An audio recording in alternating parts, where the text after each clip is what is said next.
দিনটি ছিল শ্রাবণ মাসের প্রথম সোমবার।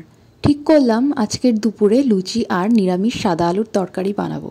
সত্যি বলতে আলুর তরকারিটা এতটাই টেস্টি হয়েছে যে হাত চেটেপুটে খেতে বাধ্য। আর এইভাবে ময়ানটা মাখলে প্রত্যেকটা লুচি ফুলবে গ্যারান্টি। তো চলো শুরু করা যাক।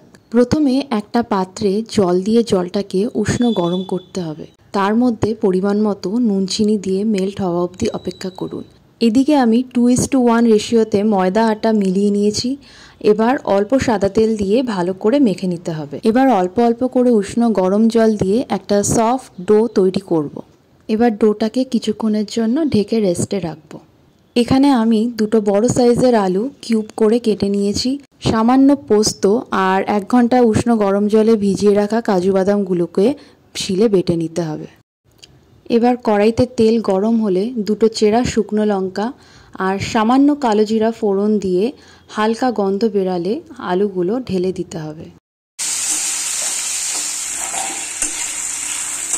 একটু নেড়ে চেড়ে হালকা ঝালের জন্য কটা চেরা কাঁচা লঙ্কা দিয়ে দেব। এবার বেটে রাখা কাজু পোস্ত বাটায় কিছুটা জল দিয়ে মিশিয়ে নিয়ে সেটাকে ঢেলে দিয়ে একটু নেড়ে হালকা চিনি মিশিয়ে আবার কিছুক্ষণ নেড়ে পরিমাণ মতন জল দিয়ে যাতে আলুটা সেদ্ধ হয় তারপর ঢেকে দেব। জল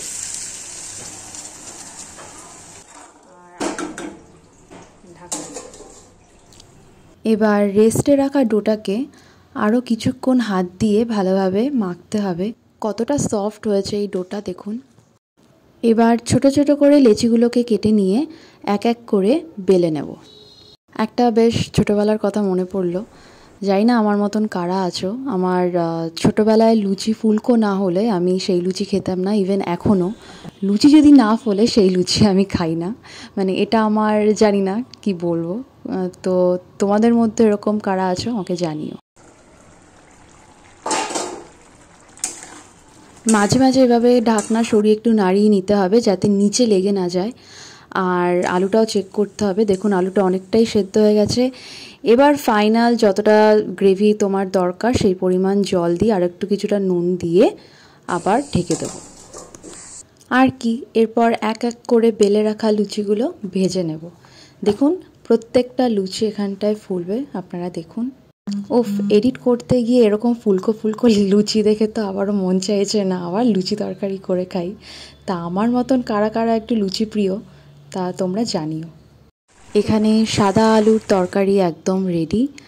ব্যাস আর টানাবো না, কারণ একটু গ্রেভি না হলে কি করে খাবো বলো। দেখো আলুটা কতটা সেদ্ধ হয়েছে তা দেখালাম তোমাদের। তো ব্যাস এবার গরম গরম সাদা আলুর তরকারি আর গরম গরম লুচির সাথে ব্যাস জাস্ট জমে যাবে।